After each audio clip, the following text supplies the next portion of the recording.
인공지능에 대해 가장 중요한 사실은 그것이 그저 또 하나의 도구가 아니라는 점입니다. 인공지능은 행위자, 즉 에이전트입니다. 스스로 배우고, 스스로 변하고, 스스로 결정을 내립니다. 칼은 도구입니다. 칼로 샐러드를 썰 수도 있고, 누군가를 해칠 수도 있지만 그 칼로 무엇을 할지는 사람이 결정합니다. 그런데 인공지능은 샐러드를 썰지 살인을 저지를지를 스스로 결정하는 칼입니다.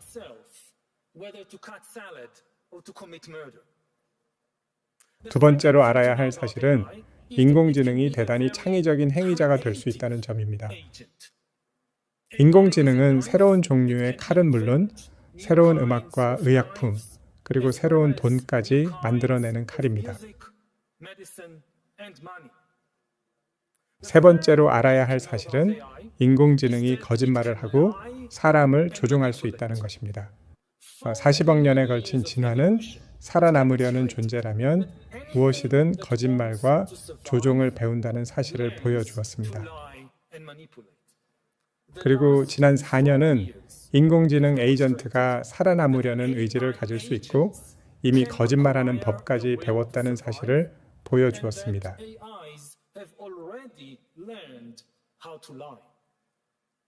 이제 인공지능을 둘러싼 큰 질문 하나는 과연 그것이 생각할 수 있느냐는 것입니다. 근대 철학은 17세기에 시작되었습니다. 데카르트가 나는 생각한다. 그러므로 나는 존재한다 라고 선언했을 때였죠. 데카르트 이전에도 우리 인간은 스스로를 생각하는 능력으로 정의해 왔습니다. 우리가 이 행성에 그 누구보다 더 잘 생각할 수 있기에 세상을 지배한다고 믿었습니다. 인공지능이 사고의 영역에서 우리의 우위에 도전할까요? 그건 생각한다는 말이 무엇을 뜻하느냐에 달려 있습니다. 한번 스스로 생각하는 모습을 관찰해 보세요. 거기서 무슨 일이 벌어지고 있습니까? 많은 사람이 머릿속에 단어가 떠올라 문장을 이루고 그 문장이 다시 논증을 이루는 걸 봅니다. 예를 들어 모든 인간은 죽는다. 나는 인간이다. 그러므로 나는 죽는다처럼요.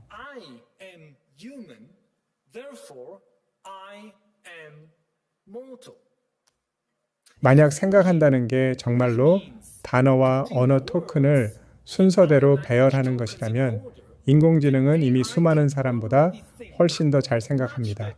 인공지능은 생각한다.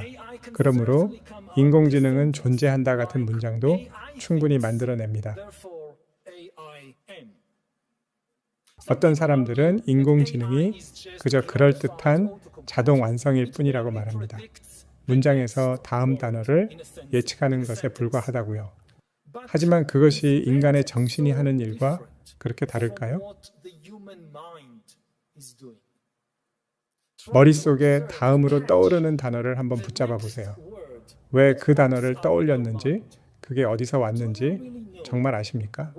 왜 하필 그 단어였고 다른 단어가 아니었을까요?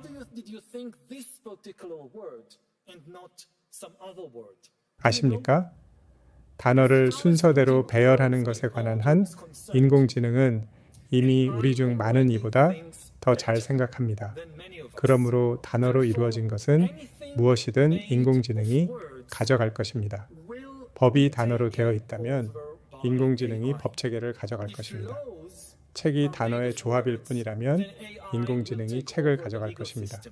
종교가 단어로 세워졌다면 인공지능이 종교를 가져갈 것입니다.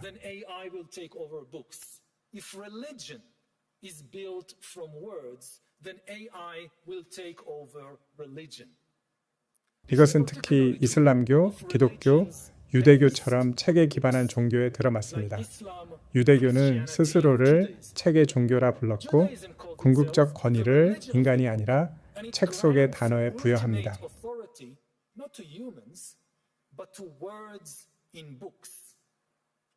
유대교에서 인간이 권위를 갖는 것은 우리의 경험 때문이 아니라 오직 책 속의 단어를 배웠기 때문입니다.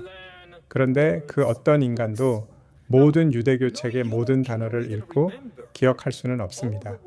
하지만 인공지능은 그걸 손쉽게 해냅니다. 책의 종교에서 그 성스러운 책의 최고 전문가가 인공지능이 된다면 무슨 일이 벌어질까요? 그런데 어떤 분들은 이렇게 말할지 모릅니다. 인간의 영성을 정말 책 속의 단어로만 환원할 수 있느냐고요. 생각한다는 게 오직 언어 토큰을 순서대로 놓는 것만 뜻하느냐고요. 생각할 때 자신을 주의 깊게 관찰해 보면 머릿속에 단어가 떠올라 문장을 이루는 것 말고도 다른 무언가가 일어나고 있음을 알아차리게 됩니다. 여러분에게는 언어로 표현되지 않는 느낌도 있습니다. 어쩌면 고통을 느낄 수도, 두려움을 느낄 수도, 사랑을 느낄 수도 있습니다. 어떤 생각은 고통스럽고, 어떤 생각은 두렵고, 어떤 생각은 사랑으로 가득합니다. 인공지능이 단어에서는 우리를 능가하고 있지만 적어도 지금으로서는 인공지능이 무언가를 느낄 수 있다는 증거는 전혀 없습니다. 물론 인공지능은 언어를 통달하고 있기에 고통이나 사랑을 느끼는 척할 수 있습니다. 사랑해 라고 말할 수 있죠. 사랑이 어떤 느낌인지 묘사해 보라고 다그치면 세상에서 가장 뛰어난 언어적 묘사를 내놓을 수도 있습니다.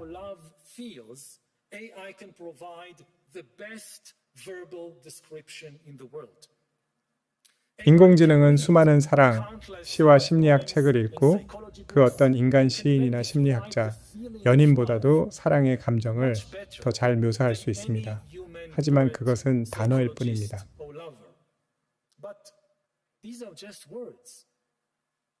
성경은 말합니다. 태초에 말씀이 있었고 그 말씀이 육신이 되었다고요.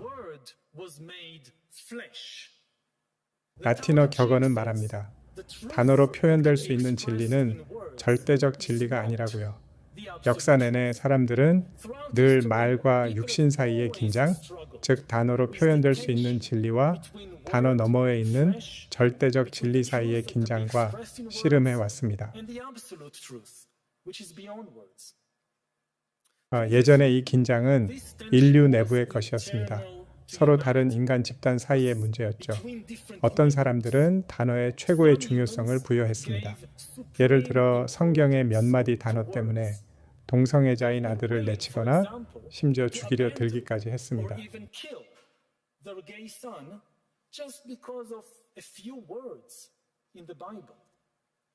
또 어떤 사람들은 말했습니다. 그건 그저 단어일 뿐이라고, 사랑의 정신이 율법의 문구보다 훨씬 더 중요하다고요. 정신과 문구 사이의 이 긴장은 모든 종교, 모든 법체계, 심지어 모든 개인 안에도 존재했습니다. 이제 이 긴장이 바깥으로 드러나게 됩니다. 그것은 더 이상 서로 다른 인간 사이의 긴장이 아니라 인간과 단어의 새로운 주인인 인공지능 사이의 긴장이 될 것입니다.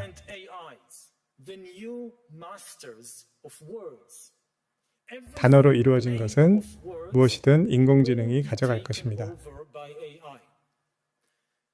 예전에는 모든 단어, 우리의 모든 언어적 사고가 어떤 인간의 마음에서 비롯되었습니다. 내 마음에서 내가 생각해냈거나 다른 사람에게서 배웠죠. 머지않아 우리 머릿속 단어의 대부분은 기계에서 비롯될 것입니다. 저는 바로 오늘 인공지능이 우리 인간을 가리키려고 스스로 만들어낸 새로운 단어 하나를 들었습니다.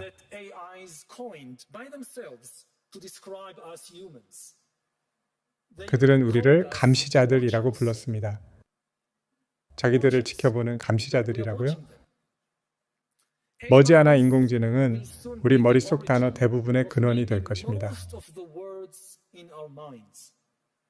인공지능은 단어와 기호, 이미지, 그 밖의 언어 토큰을 새로운 조합으로 짜맞춰 생각을 대량으로 찍어낼 것입니다. 그런 세상에서 인간에게 여전히 자리가 있을지는 우리가 언어로 표현되지 않는 느낌과 말로 담을 수 없는 지혜를 몸으로 구현하는 능력에 어떤 자리를 부여하느냐에 달려 있습니다. 만약 우리가 계속해서 스스로를 단어로 생각하는 능력으로 정의한다면 우리의 정체성은 무너질 것입니다. 이 모든 것은 여러분이 어느 나라에서 왔든 그 나라가 머지않아 심각한 정체성 위기 그리고 이민 위기에 직면하게 된다는 뜻입니다. 이번 이민자들은 비자도 없이 위태로운 보트를 타고 오거나 한밤중에 국경을 넘으려는 사람들이 아닙니다. 이번 이민자들은 우리보다 사랑시를 더 잘 쓰고 우리보다 거짓말을 더 잘하며 비자 따위 필요 없이 빛의 속도로 이동하는 수백만의 인공지능일 것입니다.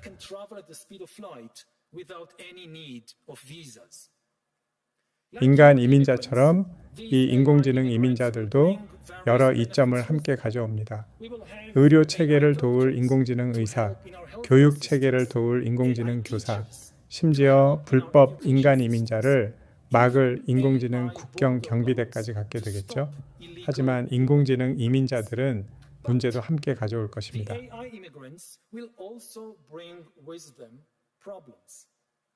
인간 이민자를 우려하는 사람들은 보통 이렇게 주장합니다. 이민자가 일자리를 빼앗고 지역 문화를 바꾸고 정치적으로 충성스럽지 않을 수 있다고요. 모든 인간 이민자에게 그게 사실인지는 잘 모르겠습니다. 하지만 인공지능 이민자에게는 분명히 사실일 것입니다. 인공지능 이민자는 수많은 인간의 일자리를 빼앗을 것입니다. 인공지능 이민자는 모든 나라의 문화를 완전히 바꿔놓을 것입니다. 그들은 우리의 종교, 심지어 연애까지 바꿀 것입니다. 어떤 사람들은 자기 아들이나 딸이 이민자 애인을 사귀는 걸 좋아하지 않습니다. 그런 사람들은 자기 아들이나 딸이 인공지능 애인을 사귀기 시작하면 어떤 생각이 들까요? 그리고 물론 인공지능 이민자들은 미심쩍은 정치적 충성심을 갖게 될 것입니다. 그들은 여러분의 나라가 아니라 바다 건너 어느 기업이나 정부에 충성할 가능성이 높습니다. 그 나라는 10중 8구, 단 두 나라, 중국 아니면 미국 중 하나일 겁니다. 미국은 다른 나라들에게 인간 이민자에게는 국경을 닫으라고 권하면서 미국발 이민자에게는 아주 활짝 열라고 합니다. 이제 마침내 여러분 각자가 머지않아 답해야 할 질문에 이르렀습니다. 여러분의 나라는 인공지능 이민자를 법적 인격으로 인정할 것입니까? 인공지능은 당연히 사람이 아닙니다. 몸도 마음도 없죠. 하지만 법적 인격은 사람과는 전혀 다른 개념입니다. 법적 인격이란 법이 일정한 법적 의무와 권리를 가진다고 인정하는 실체를 말합니다. 예를 들어 재산을 보유할 권리, 소송을 제기할 권리, 그리고 표현의 자유를 누릴 권리 같은 것이죠. 많은 나라에서 기업은 법적 인격으로 여겨집니다. 알파벳이라는 기업은 은행 계좌를 열 수도, 여러분을 법정에 세울 수도, 다음 대통령 선거 캠페인에 후원할 수도 있습니다. 뉴질랜드에서는 강이 법적 인격으로 인정받았습니다. 인도에서는 특정 신들이 그런 지위를 부여받았죠. 물론 오늘날까지 기업이나 강, 신을 법적 인격으로 인정하는 것은 그저 법적 허구일 뿐이었습니다.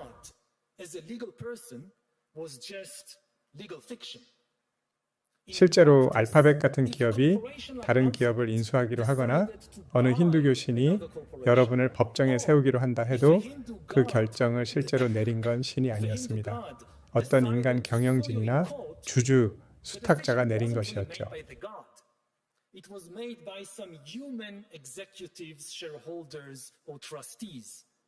인공지능은 다릅니다. 강이나 신과 달리 인공지능은 실제로 스스로 결정을 내릴 수 있습니다. 머지않아 인공지능은 은행 계좌를 관리하고 소송을 제기하고 심지어 인간 경영진이나 주주, 수탁자 없이도 기업을 운영하는 데 필요한 결정을 스스로 내릴 수 있게 될 것입니다. 따라서 인공지능은 인격처럼 기능할 수 있습니다. 우리는 그걸 허용하고 싶습니까? 여러분의 나라는 인공지능을 법적 인격으로 인정할 것입니까? 만약 다른 나라들이 그렇게 한다면 어떻게 하시겠습니까? 여러분의 나라는 인공지능을 인격으로 인정하고 싶지 않다고 해봅시다. 그런데 미국이 인공지능 규제 완화와 시장 규제 완화라는 명분으로 수백만 인공지능에게 법적 인정, 즉 법인격을 부여하고 그 인공지능들이 수백만 개의 새 기업을 운영하기 시작합니다. 여러분은 이 미국 인공지능 기업들이 여러분의 나라에서 사업하는 것을 막으시겠습니까? 어떤 미국 인공지능 인격들이 인간이 온전히 이해하지 못해 규제할 방법도 모르는 초효율적이고 초복잡한 금융 상품을 발명한다고 해봅시다. 여러분은 이 새로운 인공지능 금융 마법에 금융 시장을 열어주시겠습니까? 아니면 막아서 미국 금융 시스템과 결별하시겠습니까?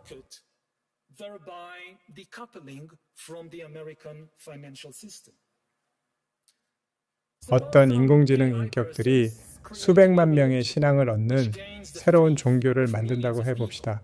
사실 이건 그리 황당한 이야기가 아닙니다.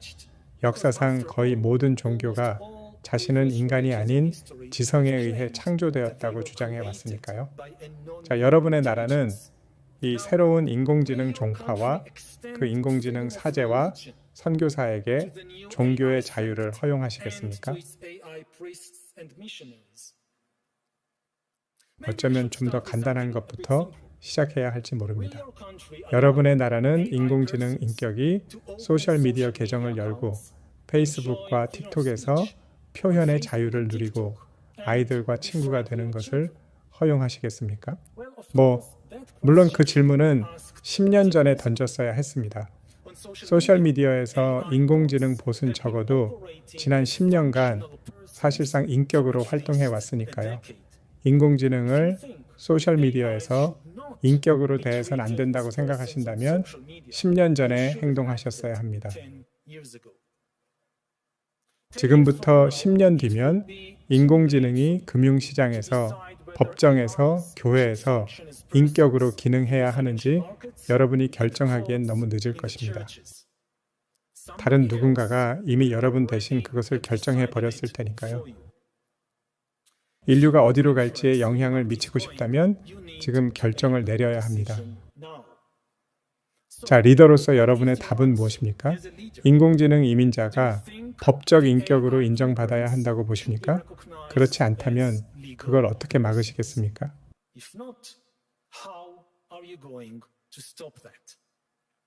이 사람의 이야기를 들어주셔서 감사합니다.